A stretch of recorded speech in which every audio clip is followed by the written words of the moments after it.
Welcome to Parkour Science Episode 7, the female parkour role. This is one of the videos I expect to get the most pushback on. Please try to keep an open mind and understand that this came about by a fair amount of research and proper experimentation, not opinion. You're probably thinking, what is this girl role? A role is a role. And this has been the prevailing idea up to this point. However, after hearing many complaints from many trousseaux, I decided to look into the difficulty many girls have with the parkour role. What I found was surprising and enlightening. Girls often cannot do a parkour role the same as guys. Many will try to make the claim that if a girl tries hard enough and works on her technique, she will be able to roll just the same as any guy. This is about as sound an argument as saying the only reason you can't levitate is you aren't trying hard enough. In both cases, physics doesn't allow it. Perhaps you're thinking, I've seen girls roll just fine with no problem. What you've probably seen is what I like to refer to as the martial arts role. Though very similar in most ways, the martial arts role is a role intended to be used without a significant height drop. When it comes to this role, women are capable of doing it with minimal obvious modifications.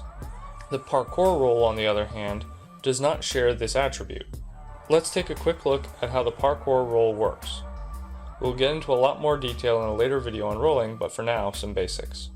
The legs begin the act of slowing down the body after the drop, before falling forward to slightly reduce impact with the arms and then the upper back. What's important about the parkour roll as opposed to the martial arts roll is the momentum and the center of mass must continue downward throughout the roll in order to fully reduce maximum impact, as is more fully explained in the video on landing. As momentum increases, the martial arts roll becomes much more dangerous for women. So let's see how this takes place and how it changes for different body types and genders. For reference, I will mark here the center of mass as it changes throughout the roll. Note that his center is slightly above the midpoint of his height. This is important. When a trousseau rolls, his legs take impact. As he continues forward, his upper body passes under his center of mass. Because his upper half of mass is shorter than his lower half of mass, this means he can continue to move downward while doing so. For men, broader shoulders and leaner upper body means a center of mass slightly above the midpoint of their height. For women, wider hips means a lower center of mass. This difference can be as small as around 2 to 4 inches, but that is just enough to change the dynamics of the roll, as this small difference shifts the center of mass to the other side of the halfway point of height. This means that in most cases, with a regular roll, the upper half of mass is as long as the lower. So the standard roll will not allow for continual descent of the center of mass. Thus the roll loses most of its advantages and becomes dangerous. This results in greater impact on the legs, shoulder, back, and/or hip.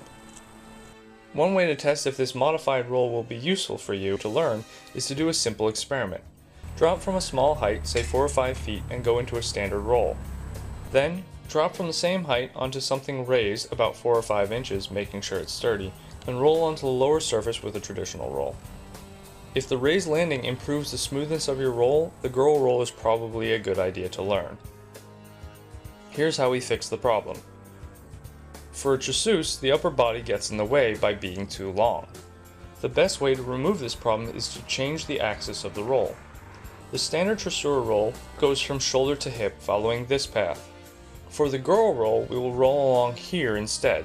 This slightly off-axis roll allows the trousseau to rotate around the width of the torso instead of the length. Learning the girl roll. It will be very helpful, though not entirely necessary, to know how to do a reverse vault before you begin. It's not a bad idea to start here, as your hips and body will follow a very similar movement. Begin with a side roll or barrel roll. Start on your hands and knees and roll over sideways. Once you are comfortable with this, do it from your feet. Next, with your feet about shoulders width apart, bend your knees to 90 degrees and fall forward to your hands as if you were doing a regular parkour roll. As you compress your arms on the way to the back of your shoulder, however, allow the hips to fall partially sideways. The legs will straighten to throw the hips to the side instead of over the top to begin the side roll. This will probably take some practice to get smooth. Tips and tricks. Above all else, be sure you are not kicking your hips upward after impact. This is a sign of an incorrect roll. Just like any roll, remember to jump outward, not straight down. Interesting note. The girl roll also has the ability to make some overcompressing of the legs less problematic. Though some efficiency will still be lost, impact is less likely to be increased. There's no reason guys can't use this girl roll as well, but the traditional guy roll may prove easier and more comfortable for some guys. It will be a while before I make my video on the traditional parkour roll. Until then, I highly recommend Amos's Parkour Ukemi roll tutorials. It is without question the most accurate and well laid out parkour roll tutorial out there. The next episode will be on the Kong Vault and variations of the Kong Vault.